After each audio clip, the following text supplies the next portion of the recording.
Hi, everybody. Welcome to English Digest. I'm Tom. Hi, I'm Stephanie. And as we continue with the month of April, we're going to talk about something that has to do with psychology in today's program. Now, we're going to be talking about something called numbness. In your body, that's when you can't feel something. Your hands get numb, for example, if you've been sitting on them for too long. But this one is referred to as emotional numbness. Yeah, where you just don't feel anything that's going on around you. You know, you keep getting up, going to work, doing all the normal things you do in life, but you just don't feel anything. You're numb.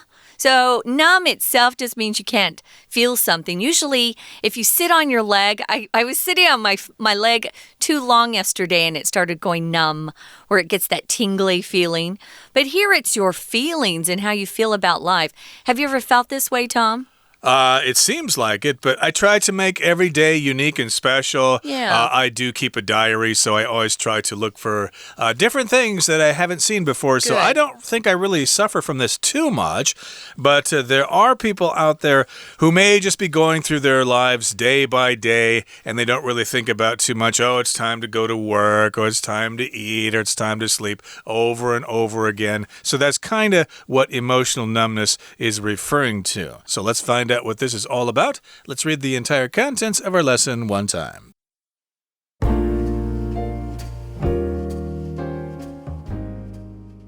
Do you ever feel like you're watching life pass by instead of living it? Do you struggle to express your emotions or to understand what you're feeling at all? If you answered the two questions with yes, you may be suffering emotional numbness, a state in which people detach themselves from their feelings and the world around them. Contrary to what one might expect, emotionally sensitive people are more likely to develop this reaction, which starts as a defense against adverse situations, such as rejection, abandonment, or abuse. Instead of experiencing a fight or flight response during times of physical or emotional trauma, these individuals develop an instinct to detach their senses from their surroundings and circumstances. Unfortunately, this emotional numbness may linger long after painful situations have passed. In fact, whether it is conscious or not, this detachment can become a habit. A person begins to feel emptiness in place of not only pain, but also joy. Moreover, with so many emotions bottled up, they are more likely to erupt with rage over minor issues. Luckily, there are ways to transform this pattern so that someone can once again more fully experience life. The first step is to let go of self-judgment.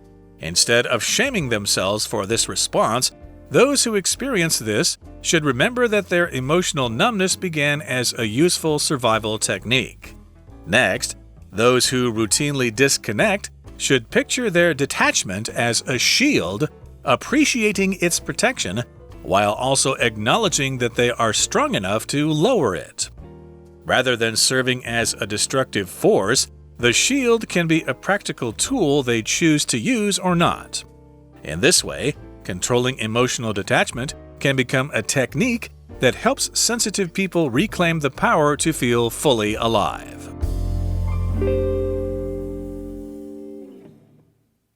Okay, guys, we're going to get started.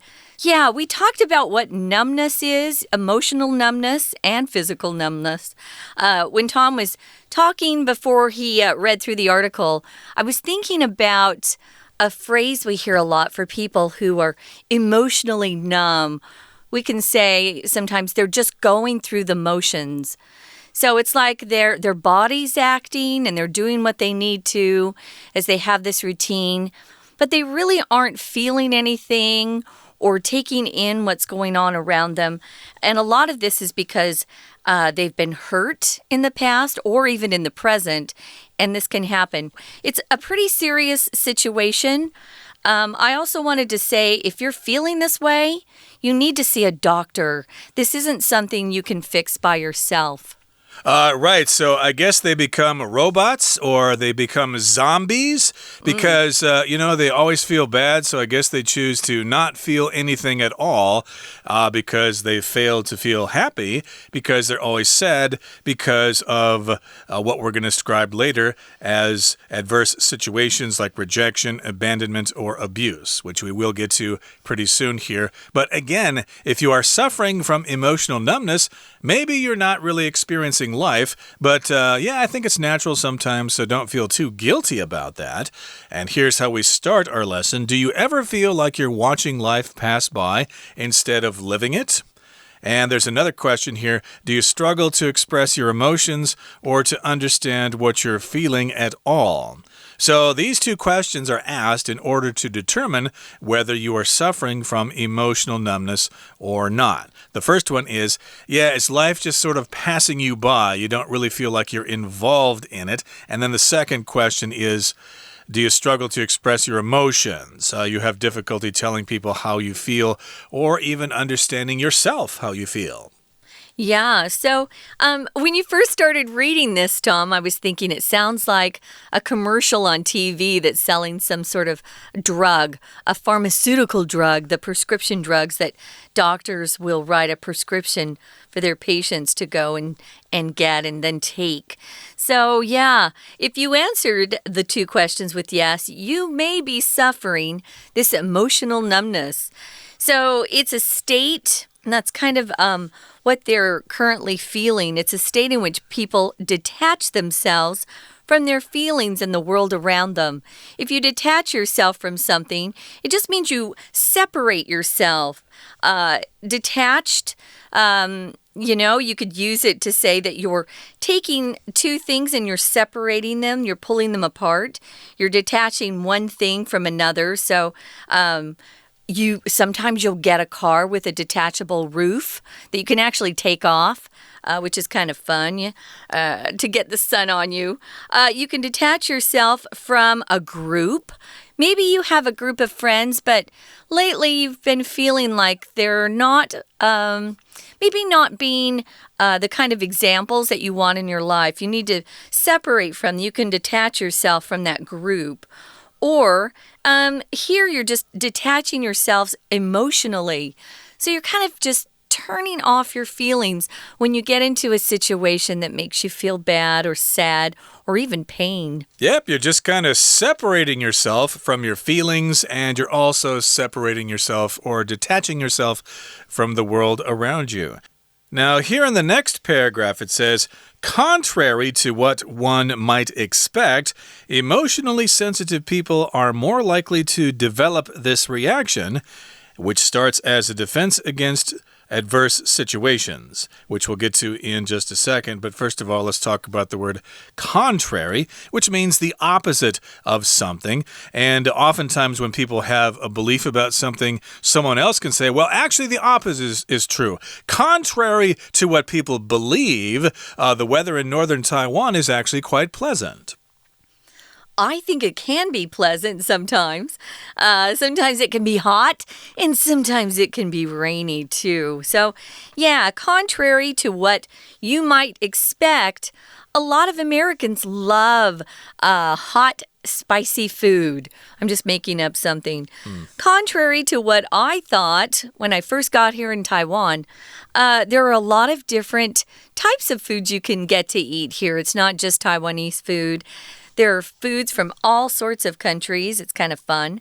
So contrary just means the opposite to what you might have thought or expected. So what is interesting is that it's not the people that are very easygoing or, pretty even, or it's hard to get them angry or mad. It's the sensitive people, the ones who are easily hurt or easily laugh or easily get angry. They're the ones who actually are the ones who are most likely to develop this emotional detachment, which is, it's not surprising to me, actually, because if you experience emotions at a deep level, you're going to want to protect yourself even more. Indeed. And that kind of reminds me of my wife. She's very emotionally sensitive. When she hears some kind of sad story on TV or something, she will start crying at the drop of a hat. So she's very emotionally sensitive, and maybe she is likely to develop this reaction. And of course, this will start as a defense against adverse situations. An adverse situation is a difficult situation that some people unfortunately are involved in. It could be rejection. Little Mary doesn't want to be your girlfriend. That's rejection. Or abandonment. Maybe your father decided to leave the family or something like that. Or abuse. Maybe your parents are beating you, or your teachers are beating you, or you're being bullied at school. That's what abuse is, when somebody just treats you really badly. And yes, this might be a defense mechanism. You're just using this as a way to cope with those difficult situations. I wanted to mention with defense, it's also pronounced defense if you're talking about things like sports. You have the defense on the football teams or the defense on the basketball court. What's their defense like? We wouldn't say what's their defense like. So be careful that you know which one you want. But here, if you're defending yourself, then I would use the pronunciation Tom's been using, defense. So it starts as a defense against adverse situations. Adverse means bad. When I worked for a pharmaceutical company, we used to use this word a lot to describe bad side effects of a drug we were testing. It was called adverse events, and that usually meant someone's death, which is a really bad event. Here, if you're in a bad situation, and here are the examples, someone's rejected you. Maybe you invited somebody to go to see a movie with you that you were interested in, and they said no thanks. That's rejection. Abandonment is when someone just leaves you.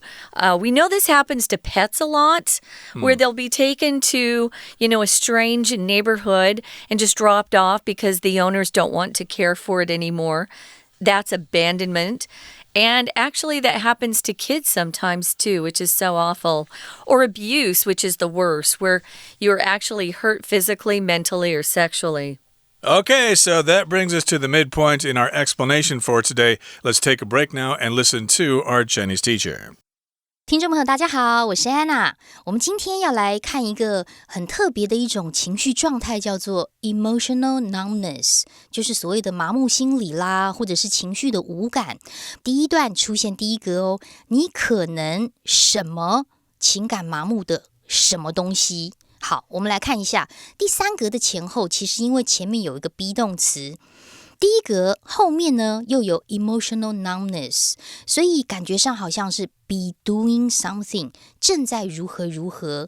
好，那么根据文意来推断，当然第一格选 A 的 suffering 是比较适合。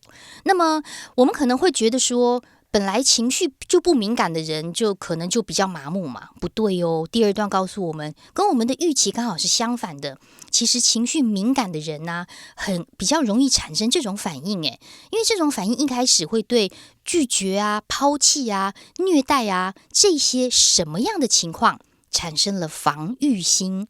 Against 要防御什么呢？第二格后面加了一个 situation， 什么样的情况？当然是不好的情况嘛，所以才要防御。所以第二格答案选 C adverse。 We're going to take a quick break. Stay tuned. We'll be right back.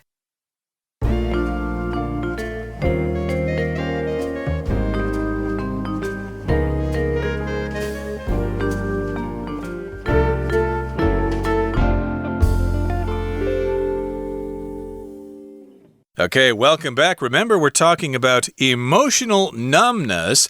And remember, contrary to what a lot of people think, emotionally sensitive people are subject to this more than other people. It's a defense mechanism against adverse situations. If you've been rejected by somebody, if you've been abandoned by somebody, or if you have been abused by someone, you may develop this psychological defense to protect yourself, and that's understandable. Now, instead of experiencing a fight or flight response during times of physical or emotional trauma, these individuals develop an instinct to detach their senses from their surroundings and circumstances. Ooh, that's kind of a hard sentence there, so let's kind of break it down here.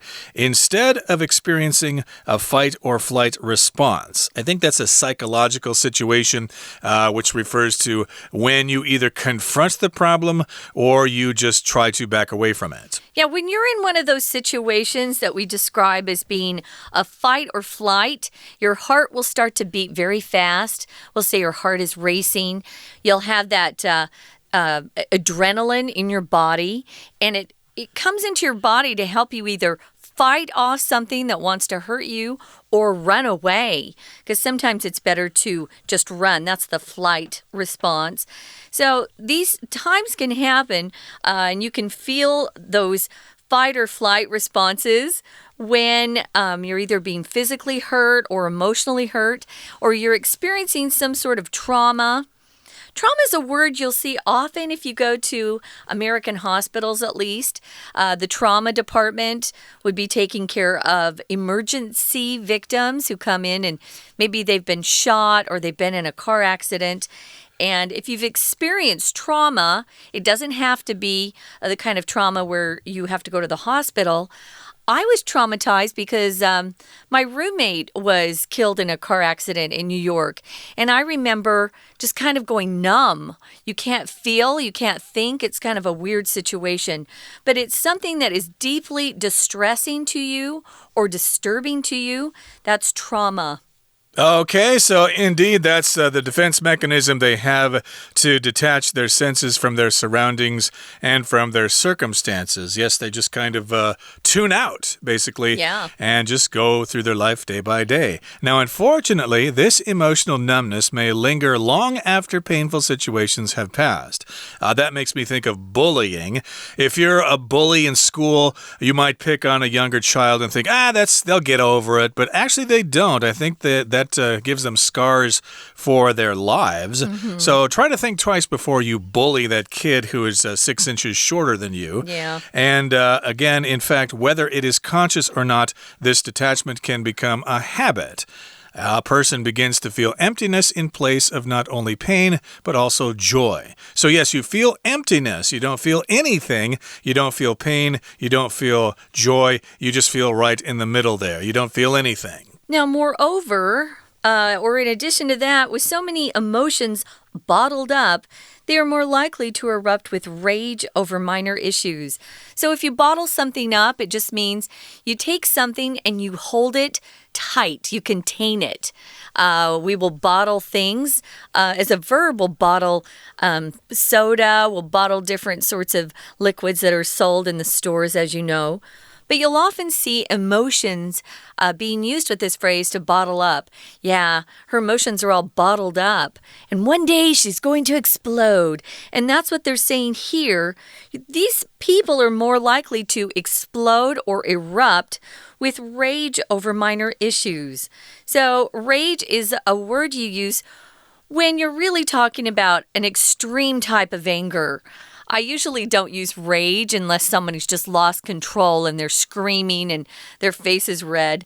That's rage. Rage can be a verb or a noun. Here it's being used as a noun, erupt with rage, or they can rage over something like a minor issue. Just because it's not because of that one little issue. It's because they haven't been really letting their emotions out to that point. And so there's a lot of anger inside them.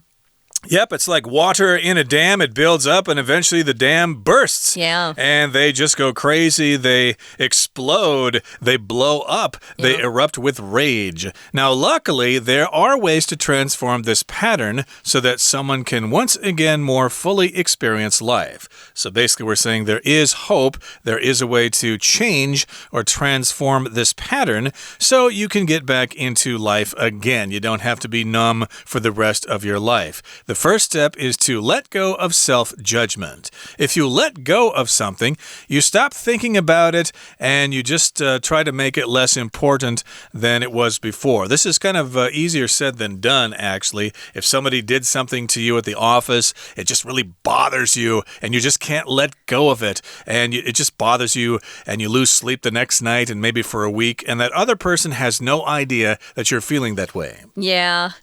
I used to have a coworker in New York, and he would say to me, let go, baby, let go. I would be mad at something at work, and he would just go, oh, Steph, it's not important. Let go, baby. So, yeah, get rid of it. Just let it go. Don't be judging yourself all the time. Everyone should remember that their emotional numbness began as a useful survival technique. Our bodies and our minds are made so that we survive anything. That's what they want to do, is survive. They want to help us. But sometimes people hold on to it and it becomes a habit. So if you routinely disconnect, you should picture that detachment. Remember, you're separating yourself as a shield. Who uses a shield in the Marvel comic book? It's Captain America. You got it. That shield protects him, right? Against bullets and what have you.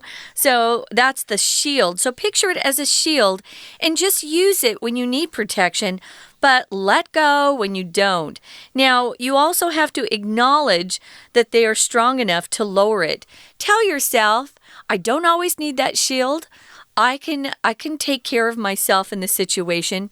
If you acknowledge somebody, it just means you are saying you see that, you see them there. How are you today? I'm going to acknowledge you. Hi, Tom. How was your night? So you can acknowledge something by accepting something is true or admitting the truth of something. Or here, you could just say, you recognize the fact that something's important or has a good quality. Here, they're just admitting to themselves they're strong enough to lower that shield. Indeed. So again, don't feel guilty and acknowledge that you will be strong enough to lower that shield. And rather than serving as a destructive force, the shield can be a practical tool they choose to use or not. That reminds me of a Chinese idiom, turning the bad situation into an advantage or something. I can't really say it here. I can't remember exactly how to say it, but basically that's what this is saying here. Turn that into an advantage here. Don't let it be a destructive force. If something's destructive, it causes damage. You can engage in destructive behaviors like excessive drinking or smoking or things like that. Those can be destructive for your health. Yeah, I learned a song when I was a kid, and it was something about turn your frown upside down and smile your worries away. So yeah, talk to yourself in positive terms. Don't talk to yourself negatively. That doesn't ever help you. And sometimes you can be your best defense against these things by speaking very positively to yourself and telling yourself you can do this. If you need help, though, don't be afraid to ask for more help. There are adults around you that can help you. Right now, though, somebody's going to help you is our Chinese teacher. We're going to listen one more time. 那么在遭受到身体或是感情上的创伤，这些人并不是体验到抵抗啦，或者是逃跑的反应，而是发展出一种把自己的感觉从周遭的环境抽离出来的什么。第三个 develop an 或者是 a 什么，那就是一种直觉的本能嘛，所以第三个答案选 D。不过很不幸的是，这种情感麻木在痛苦的情况过去之后，还有可能长时间的会什么下去。第四个 may， 第四个前面的这个助动词其实就预告了第四个是一个动词原形。这个情况都已经过了，但是还是一直停留，还是存在着。第四个选 B 的答案 linger。好，那么当然事实上啊，无论是不是意识到自己正在抽离情感，其实它会成为一种习惯哦。像有心理麻木这种情感麻木的人，他一开始当然是不只是用空虚来取代痛苦，甚至他到最后还会用空虚来取代喜悦这件事情。那除此之外呢，因为有很多的情感被压抑着，所以这样子的人呢，可能会因为一些小的事情、小的问题就什么怒气了。我们接下来看一下第五格。第五格前面有一个 likely， 再一次提醒大家哦，它是一个形容词，指的是 possible 可能的意思。前面的主词是 they， 指的是有情感麻木的这样子的一些人。后面看到的是 with rage， 因为怒气 over minor issues， 所以第5格 likely to do something， 因为怒气而爆发，所以第5格选 I 的答案 erupt。 不过很幸运的是呢，有一些方法其实可以什么这样子的 pattern 这种模式，所以第6格我们讲到一些解决的方法，当然有方法可以改变这样子的一个状况。第6格我们因为在前面看到 ways to do something，而且接着文意上是这一些方法这一些模式，所以选 F transform， 也就是改变是比较好的。不过在这句话当中有一个连接词可以把它画起来，叫做 so that， 如此一来就可以如何如何，它是一个表目的的连接词哦。那么如果可以改变这样的模式的话，那么如果有情绪麻木这样子的状况的人呢，就可以再次的全面的体验生活。到底怎么做呢？第一步，先放下一个自我的批判。自我批判就是觉得自己不好，或者是自己不对。因为如果有体验到这种反应的人，一定要记得自己一开始这种的情绪其实是一种很有用的生存技巧，所以不要为这种反应而感到怎么样哦。第7格前面有一个 instead of doing something，因为介系词 of 的关系，所以第7格一定会是一个名词或动词 ing。 可是根据文意后面有一个 for their response， for this response， 因为这样子的反应的关系，不要觉得 instead of 觉得很不好意思或者是羞耻，所以第7格选 J 比较适当。那么接下来文章又特别讲到，接着那些常常抽离的人呢，应该要把它视为一种盾牌，而且要什么盾牌的保护。既然有一个盾牌，当然要很珍惜或者是很感激这些保护咯。我们来看一下第8格的这句话，在 next 之后 those who 那些什么什么的人，其实从 who 到 disconnect 是一个关系子句。那么第8格很特别，因为在句子当中前面有一个第一个动词叫做 picture， 那么第8格前面是逗点却没有连接词，所以第8格感谢盾牌的保护，这个感谢就要用动词 ing， 所以这一格选 H 的答案 appreciating。 好，最后我们再看一下剩下2格咯，一个是 practical， 一个是 reclaim， 所以第9格当中呢 can be a 什么 tool，可以成为一个什么样的工具，选个形容词，剩下的一选项 practical 很实用的工具。而最后一格我们来看一下，第10格前面有一个关键叫做 help someone do something， 第10格选动词原形 reclaim， 拿回能够真正觉得活着的这种力量，所以第10格选 G 的答案。以上是今天的内容，我是 Anna， 拜拜。That is it for our program, everybody. Thank you for joining us, and hopefully you are more sensitive to this condition, emotional numbness. If you're suffering from it, don't feel guilty. It's natural. And if you aren't suffering from it, well, be aware that maybe some people around you are suffering from this, and be a little sensitive. Okay, that brings us to the end of our program. Thanks for listening. From all of us here at English Digest, I'm Tom. I'm Stephanie. Goodbye. Bye.